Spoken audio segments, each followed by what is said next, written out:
Tantor Audio, a division of Recorded Books presents Believing in B by Heather Mackinnon, narrated by Cassandra, Myles, and Thom. Chapter 1, B. B, are you up yet? I groaned into the rug under my face and rolled over. The knocking at the door got louder before it finally opened, and Bobby popped his head through. B? I waved a hand from where I was lying next to the bed. I'm here. I'm up, I lied. What are you doing on the floor? He asked, as he hurried across the room to help me up. I didn't want to accept his assistance, but I had no choice. My limbs were so weak, I could barely push myself off the floor, let alone stand. But he was still looking at me, expecting an answer about my odd choice of sleeping arrangements. I must have fallen off the bed in the middle of the night. I lied again. There was no way I was going to tell him that after tossing and turning for hours, I'd finally fallen asleep, only to roll over, expecting to bump into a large, warm body, and felt nothing but cold sheets instead. The wound in my heart ripped right back open, filling my chest with blood and making it impossible to breathe.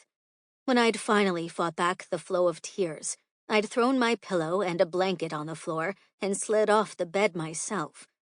On the cold ground, it would be impossible for me to forget where I really was.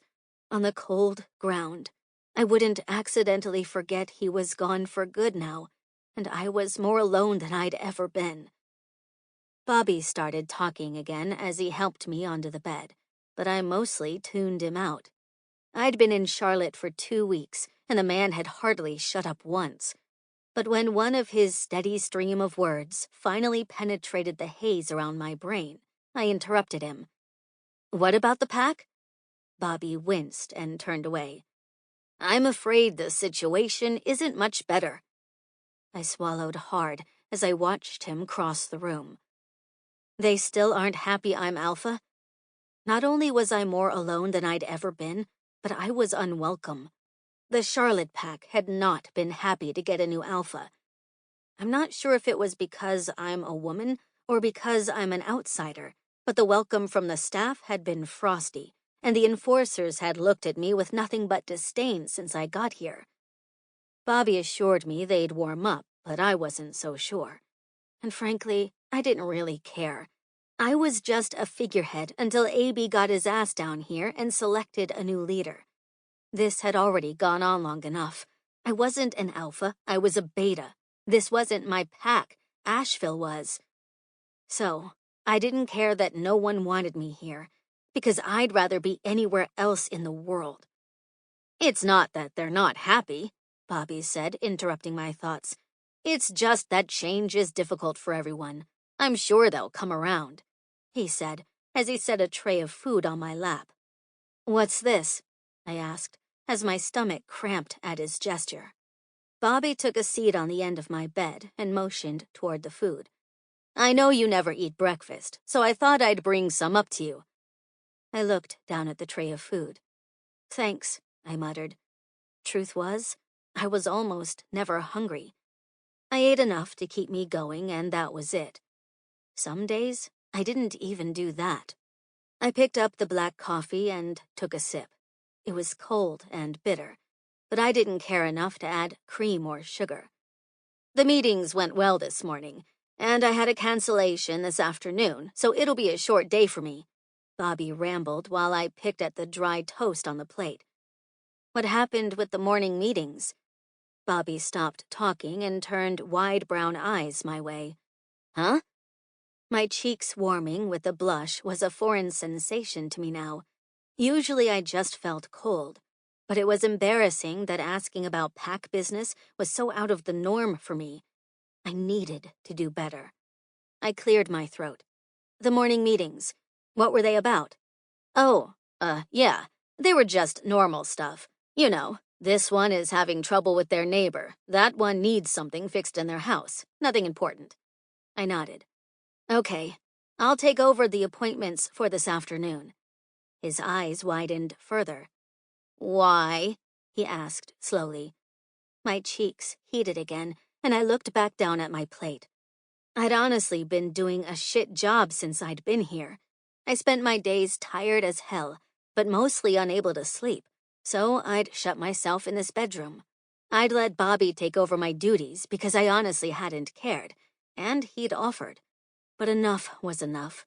For the time being, I was the alpha, and I wasn't going to keep foisting my responsibilities on him.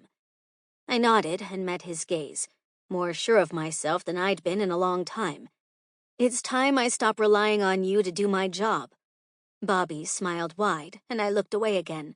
You know I'm happy to help. I'd do anything to make things easier for you. His dark eyes had a soft look to them that did nothing but curdle my stomach. I appreciate everything you've done for me here. I know I haven't been the easiest person to work with. I could still feel his gaze on me as he spoke. It's been nothing but a pleasure having you here. Ugh, why did his nice words make me feel so gross inside? I cleared my throat and looked up at him again. Thanks, Bobby. What time is the first appointment this afternoon? The corners of his eyes creased as he watched me. Next one is at noon. You know you don't have to do this, right? I know dealing with the pack is not something you enjoy doing. He wasn't wrong, but it was my job, and I'd do it anyway. It's okay, I'll manage. But I'd be more than happy to keep taking care of them for you.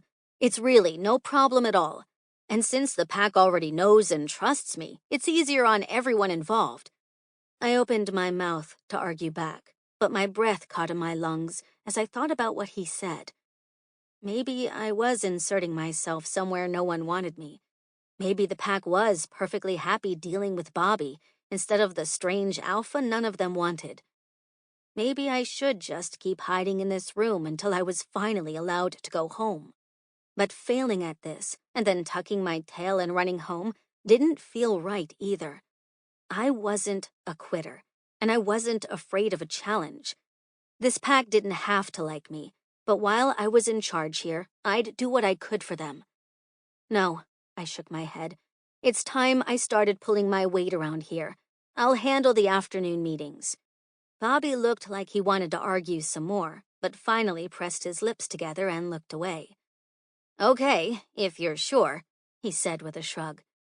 I picked up a slice of orange and twisted it between my fingers, not really knowing if I was sure or not.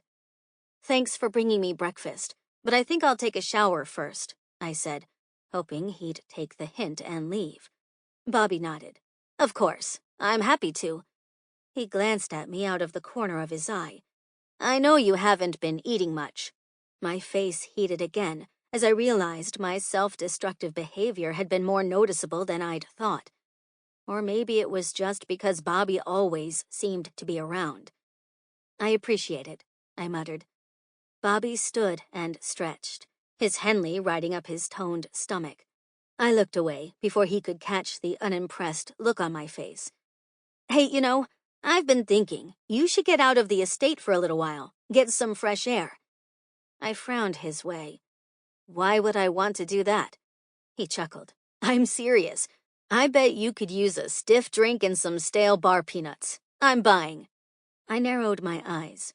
Would it just be the two of us? A smile spread across his face. It was nice, but did nothing for me. It could be just the two of us if that's what you want. I sighed as I carefully climbed to my weak legs. I don't shit where I eat, Bobby. He didn't miss a beat, like he'd been expecting my answer. Yeah, but there's nothing wrong with fucking where you feast, right? My wide eyes met his from across the room as a million different thoughts sped through my mind. And not a single one of them ended with me and Bobby in that bed behind me. Bobby, What? His grin never wavered. You know what? Maybe some other time. He turned and walked toward the door while I stood there, still gaping at him. I'll see you later, he called over his shoulder as he left the room. Bobby closed the door behind him, leaving me in the wake of that awkward conversation. What was he even thinking asking me out like that? I was his superior. The brand new alpha having a fling with the beta just had disaster written all over it. Besides, it wasn't like I'd want anything to do with him anyway. It wasn't like I could think about anyone besides the one man I couldn't have. I squeezed my eyes closed and willed the tears away. I'd have plenty of time to cry once the day was over.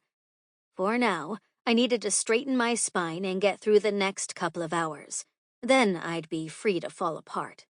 The shower took longer than I'd planned because I had to keep stopping to rest. Until that point, I hadn't realized how weak I'd gotten, how far I'd let myself fall. I swore then that I'd start taking better care of myself, eating all 3 meals, working out again, sleeping at night, and then waking up with the sunrise like I used to. My hair was still wet as I hurried out of my borrowed room for the 12 o'clock meeting. I'd just turned to shut the door when I noticed the other person standing in the hall. I jumped a bit but recovered quickly. "Hey, Mary," I said to the head maid in the house. I honestly hated that title, but Bobby insisted. The middle-aged werewolf's face never changed expressions. "Hello, Alpha. I'm here to collect your breakfast tray." "Oh, of course. Sorry. Have you been waiting long?" I asked as I opened the bedroom door again. "I've been here since I delivered the tray." My stomach pinched deep inside me. "You've been out there all this time? Why didn't you just knock?" I asked, feeling horrible I'd made the poor woman wait for my dishes while I bathed like a sloth. Her brown eyes were cold as they met mine. "I was told not to disturb you." I frowned at her face, her tone, her body language. Everything about her said she was on the defense, like she was waiting for a blow to come at any moment. Was she really worried I'd be the one to attack her? I shook my head. "Listen, Mary, you don't need to stand in the hall for 2 hours waiting for my plates. I'm perfectly capable of bringing them down myself." Her eyes got wide. "Oh, no, Alpha. That isn't necessary. I'm happy to serve." What the actual fuck did my uncle do to these people? I grabbed the tray and turned back to Mary. "First of all, call me B, or Beatrice if I'm in trouble. Second of all, I'm not the useless piece of shit that Conrad was. I appreciate you bringing my breakfast to my room, but next time I can take the dishes back down myself." Mary nodded as she accepted the tray from me. "If that's what you'd like," she said, her eyes downcast. I blew out a frustrated breath as I realized I wasn't going to be able to get through to her in one day. In fact, it only irritated me more that I had spent so much time hiding in this room. I should already know the people who'd been feeding me and doing my laundry for weeks. It was pathetic that I didn't. With a burst of energy I didn't know I had, I raced Mary for the door, getting there moments before and holding it open for her. The maid's eyes were still wide as she gave me a nod and slipped into the hallway. I watched her go for a moment, wondering how awful it must have been working for my uncle. I'd make sure whoever AB put in charge here treated these people with more respect. Realizing it must be close to noon, I started shuffling in the direction Mary disappeared to. This estate was just as large as the lodge back in Asheville, but it had 90% fewer people in it. The halls were always quiet, the rooms empty save for the 2 women who worked here and me. I didn't know why Conrad chose to surround himself with gilded walls instead of people, but that was going to have to be a mystery left unsolved. I'd just made it to the ground floor when I remembered I didn't even know where these meetings were taking place. Fortunately for me, Bobby was never far away. "Hey, B, how was your shower?" I frowned at him. He was really laying it on a little thick today. Hot?" His smile grew. "I'll bet." I looked away just as his grin started to churn my stomach. "Where are the meetings being held?" "In the throne room. I'll show you," he said. I tried not to notice the way he came too close as he walked by. Bobby chatted at me down the long hallways, and as usual, I was only half listening. "You know, Tracy is one of our more difficult pack members. I'm sure she's here to complain about the same things as usual. You really don't need to sit through one of her tirades today." "I'm sure I can handle it." "Yeah, but why should you have to?" he asked, as he stopped outside a massive set of double doors. Bobby pulled one open and ushered me inside. Why would you do something unpleasant like that when you have me around to do it for you? He asked, his body so close to mine, his warm breath blew the tiny hairs on the back of my neck. I took a big step forward before turning around to face him again. Bobby, I'm not some delicate flower that needs protecting. I'm perfectly capable of sitting through a couple grievance meetings with some pack members. He shrugged. Of course you are. I just figured it made more sense for me to take care of this for you because I know this pack. They're already comfortable coming to me with their issues. I grit my teeth as I fought with his sensible words. Deep down, I knew he was right, but I was too stubborn to admit it. Just send in the first appointment when they get here. Chapter 2, B. Wait a second. What is this? I asked as I finally took in the room Bobby led me to. It's the throne room. My wide eyes landed on an actual throne before I turned back to Bobby. This is where you take your grievance meetings? He shrugged.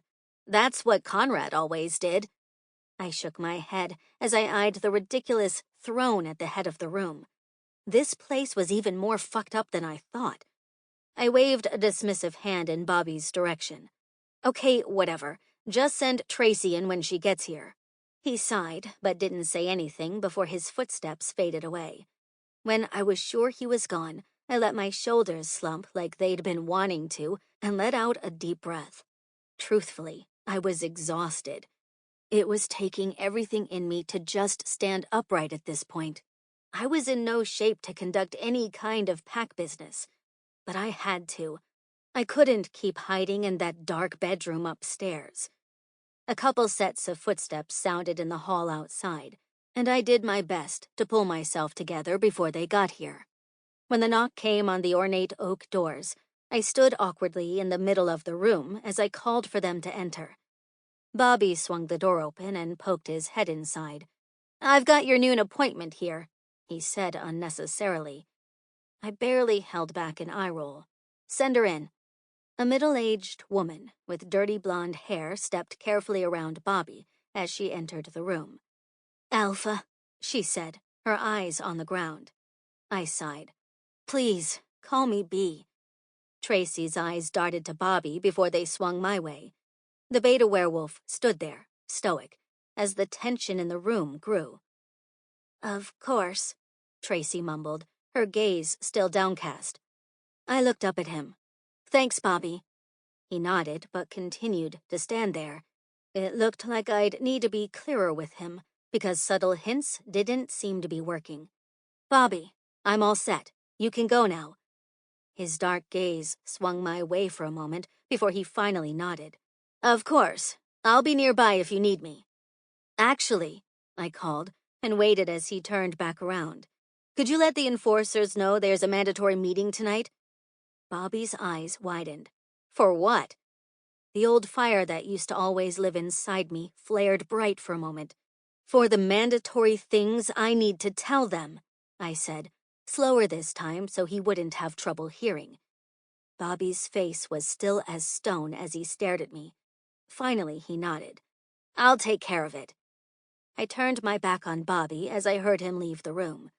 It was clear I'd let too much slip while I'd been here. The second in command should not be questioning me the way he had today, and I knew that meant we'd need to have a conversation. Eventually. I shook my head and turned to Tracy. Okay, let's find somewhere to sit so we can talk about what's going on. We both stood in the middle of the large room and came to the same conclusion simultaneously. The only seat here is that ridiculous throne, huh? Tracy's breath caught in her lungs, but it soon turned into a nervous giggle. I turned just as she wiped the smile off her face. I'm happy to stand, Alpha. I waved her words away as I nodded toward the set of stairs that led to the platform where the throne sat. We can sit on the steps. Tracy was silent as she followed me slowly across the room. I wished I could have walked confidently with my head high and my shoulders back, but I wasn't even sure I'd make it to the other end of the room without a break. With every ounce of grit I had, I pushed through. My legs were shaking, and there was a layer of sweat on my forehead, but I made it. I tried to carefully lower myself down, but my limbs finally failed me, and I fell the rest of the way there. Tracy gasped and hurried over to me. "Alpha, are you okay?" I gave her the best smile I could manage as I used the last remaining strength I had to sit up straight. Well, as straight as possible. "I'm fine, thank you," I muttered, hoping she wouldn't push it. After an uncomfortable pause, Tracy nodded and took a seat on the step below me. "Of course," she said, her eyes on the ground again. When I finally caught my breath, I turned to face her. "Okay, what brings you here?" She glanced up. "Well, I thought I'd be talking to Bobby today.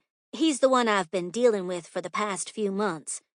My teeth ground together as I tried to keep the smile on my face. "Well, I'm here today, and I'm happy to help with whatever it is." Tracy's gaze was wary as she set her purse on her lap and dug inside it. "I've got a receipt here I was hoping to have reimbursed." "Okay, what is it for?" "Well, I only brought the most recent receipt for the mold removal, but I've got more at home for the roof repair and water damage." Whoa, mold? How long have you had the leak?" Tracy pursed her lips. "Over a year. Why didn't you report it sooner?" "I reported it the day it started." My jaw fell open as I sat there blinking at her. "Why wasn't it fixed?" Her face creased the smallest bit, like she was holding back the real expression she wanted to make. "I would say you could ask Conrad, but we both know that's not possible anymore." Knowing how awful my uncle was, I shouldn't have been surprised he was also a slumlord. But I was. It was an alpha's job to take care of their pack. There was a reason every wolf paid tithes each month. You were supposed to use that money to make sure they were happy and healthy, not spend it on an empty estate and a goddamn throne room. How many other people in this pack were suffering because of his neglect? I closed my eyes for a moment and shook my head. When I opened them again, I caught Tracy's gaze and held on. "Okay, listen. I want you to tell me everything from the start, and when we're done here, I want you to go home and get the rest of your receipts. I'll make sure you're compensated for everything you've had to pay for out of pocket." The wolf, who was probably around my mom's age, smiled. "You're just like them, you know?" "Like who?" "Your parents." I blinked slowly at her as memories of my mom and dad and their time as alphas of this pack swam through my mind. "You probably don't remember me, do you?" I frowned as I looked at her closer. No?" She shrugged, the smile still on her face. "It's okay. You kids were so young when you left. I used to play cards with your mom on Tuesdays." I stared at her harder. "Oh yeah, Tracy Fitzpatrick, right? I'm so sorry I didn't recognize you at first." "Oh, please, don't apologize. We're all just so happy you're back." I frowned again. "We?" Tracy opened her mouth to speak, just as the big double doors were thrown wide open. Bobby stalked into the room, his eyes sharp. "What is it?" I asked, the irritation clear in my voice. Bobby looked from Tracy to me before speaking. "I'm sorry to interrupt, but you've got a visitor." I froze in shock, my aching heart pumping harder in my chest. Could it be him? Would he have followed me down here? Did he change his mind about us? I climbed to my shaking legs and asked the question I needed answered but was terrified to voice. "Who is it?" I croaked. "Beatrice?" I froze again at my brother's voice. There was only one moment for me to wonder what he was doing here before he burst into the throne room behind Bobby. My beta's jaw ticked as he eyed Abraham. "I told you I'd bring her out to you." Aby, never one to do as he was told, clapped Bobby on the shoulder as he walked past. "No need. I found her myself." "What are you doing here?" I asked. My brother's blue eyes landed on me, and instantly all my secrets felt exposed. "We need to talk, privately." "I can take over this appointment," Bobby called from the doorway. I glanced at Tracy to find her mouth set in a firm line again. "We're actually done here," I said, and watched as her shoulders fell a fraction of an inch. Tracy, can you get back to me by this time tomorrow? She nodded as she rose to her feet. Of course. I did my best to stand as gracefully as she had, but instead, I huffed and puffed as I climbed to shaking legs. Okay, great. I'll see you then, I said, my voice breathy and weak. Tracy shot me one more concerned glance before she hurried out of the room. Abraham and I seemed to notice the ever-present Beta at the same time, and before he could open his mouth and cause a scene, I spoke up. Abby, let's go up to my room and talk. His gaze met mine, and he nodded. That works. I tried to stride confidently across the large room, but I failed in that too. I could feel Abraham's critical gaze like a laser on the side of my face. As soon as we were behind closed doors, I knew I was in for a tirade. Do you want me to bring up some lunch? Bobby asked as we made it to the door. No thanks, I said as we walked past him. Let me know if you two need anything, he called after us. I caught Abraham's eye roll and knew Bobby was just as exasperating to him as he was to me. My brother kept up with my snail-like pace, and somehow also managed to stay silent until we were safely in my room. But of course, that's when the peace ended. What the fuck is wrong with you? I spun around in the middle of the room, my jaw practically on the floor. Nice to see you too, asshole. His expression stayed the same. I'm serious. What the fuck is wrong with you? You know you could have called first instead of interrupting my appointments. He took a menacing step forward, and his right eye twitched. I have been calling, Beatrice. For days I've been calling, and you haven't been answering. Would you like to explain that? I winced. Oh, I think my phone's been dead. You think your phone has been dead, but you don't know? Are you kidding me right now? Okay, Abraham, I get it. I'm sorry. No, you don't fucking get it, he yelled over me. The only form of communication I have with you is your goddamn cell phone, and you let it die days ago. What if something happened? How would you get in touch with me? I rolled my eyes. I've just been in this room. What's gonna happen, Abby? I stubbed my toe on the bedpost?